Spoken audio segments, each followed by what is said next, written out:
Bold view news India में आपका स्वागत है।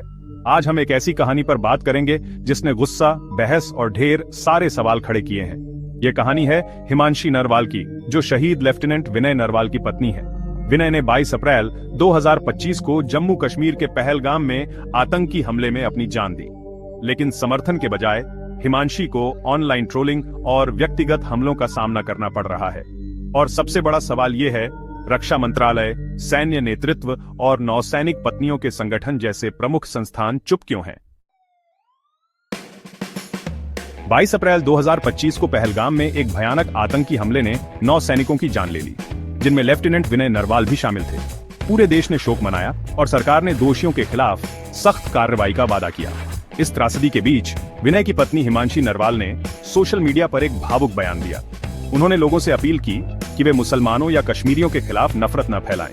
ये संदेश जम्मू कश्मीर के मुख्यमंत्री उमर अब्दुल्ला के विधानसभा में दिए बयान जैसा ही था।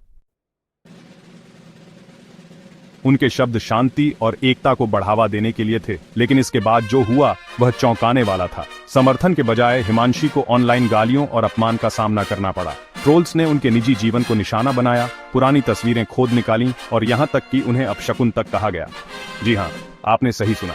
एक शहीद सैनिक की पत्नी जो अपने पति के नुकसान का दुख झेल रही है, उसे शांति की बात करने के लिए अपमानित किया जा रहा है। अब सवाल यह है कि उनके बयान ने इतना विवाद क्यों पैदा किया। हिमांशी की शांति की अपील उस समय आई जब लोग भावनात्मक रूप से उत्तेजित थे। पहलगाम हमला पहले ही हिंदू मुस्लिम बहस को हवा दे चुका था। उनके संदेश को कुछ लोगों ने विवादास्पद माना क्योंकि यह इस संवेदनशील माहौल में आया। लेकिन क्या इससे उनके खिलाफ व्यक्तिगत हमले जायज ठहरते हैं? बिल्कुल नहीं। और जो बात इसे और दुखद बनाती है वह है उन लोगों की चुप्पी जो बदलाव ला सकते हैं। हिमांशी कोई साधारण नागरिक नहीं है, वह एक शहीद की पत्नी है। फिर भी रक्षा मंत्री, सैन्य नेतृत्व और नौसैनिक पत्नियों के संगठन जैसे नेवी वाइव्स वेलफेयर एसोसिएशन ने कोई आवाज नहीं उठाई। आइए इसे समझते हैं। सबसे पहले रक्षा मंत्रालय की बात करते हैं। रक्षा मंत्री राजनाथ सिंह ने पहलगाम हमले की निंदा की और दोषियों को सजा देने की बात कही। लेकिन हिमांशी की ट्रोलिंग के मामले में कोई बयान नहीं आया, कोई समर्थन नहीं। क्यों? शायद इसलिए कि मंत्रालय इसे सोशल मीडिया का मुद्दा मानता है, जो उनके दायरे से बाहर है। उनका ध्यान राष्ट्रीय सुरक्षा और सैन्य अभियानों पर है। अगला, सैन्य नेतृत्व, सेना, नौसेना और वायुसेना के प्रमुख। ये वो लोग हैं जो हमारे सैनिकों और उनके परिवारों के लिए खड़े होते हैं। फिर भी वे चुप हैं।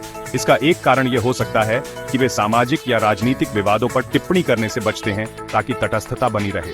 लेकिन जब एक सैनिक का परिवार निशाना बन रहा हो तो क्या उन्हें बोलना नहीं चाहिए?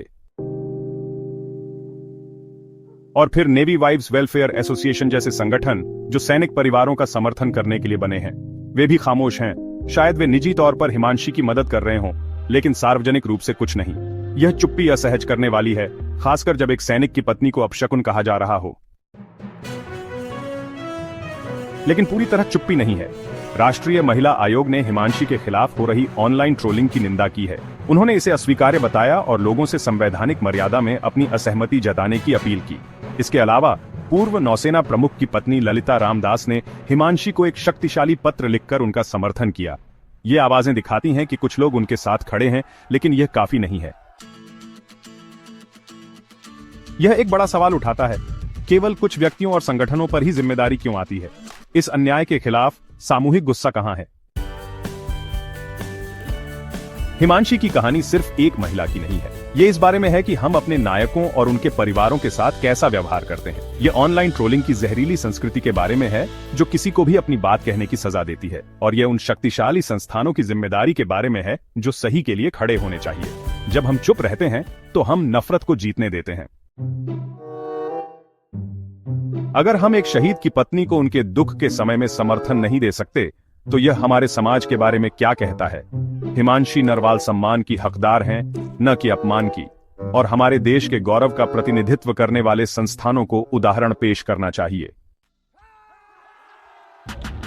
तो हम क्या कर सकते हैं? सबसे पहले, जब हम नफरत या ट्रोलिंग देखें तो उसका विरोध करें। अपमानजनक टिप्पणियों की रिपोर्ट करें और इसके बजाय सकारात्मकता फैलाएं। दूसरा, जवाबदेही की मांग करें। नीचे कमेंट में रक्षा मंत्रालय, सैन्य नेतृत्व और NWWA जैसे संगठनों को टैग करें, पूछें कि वे चुप क्यों हैं। और तीसरा, हिमांशी की कहानी शेयर करें। सुनिश्चित करें कि उनकी आवाज ट्रोल्स से ज्यादा तेज सुनी जाए। यह सिर्फ एक व्यक्ति की बात नहीं है, यह सही के लिए खड़े होने की बात है। नीचे कमेंट करें, आप इस चुप्पी के बारे में क्या सोचते हैं? क्या आपने ट्रोलिंग के ऐसे मामले देखे हैं? देखने के लिए धन्यवाद और इस मुद्दे को समझने के लिए धन्यवाद। अगर यह कहानी आपको छू गई तो लाइक बटन दबाएं, बोल्ड व्यू न्यूज इंडिया को सब्सक्राइब करें और बेल आइकन दबाएं ताकि आप हमारा अगला वीडियो मिस न करें। हम मिलकर बदलाव ला सकते हैं। तब तक जागरूक रहें, संवेदनशील रहें और अपना ख्याल रखें।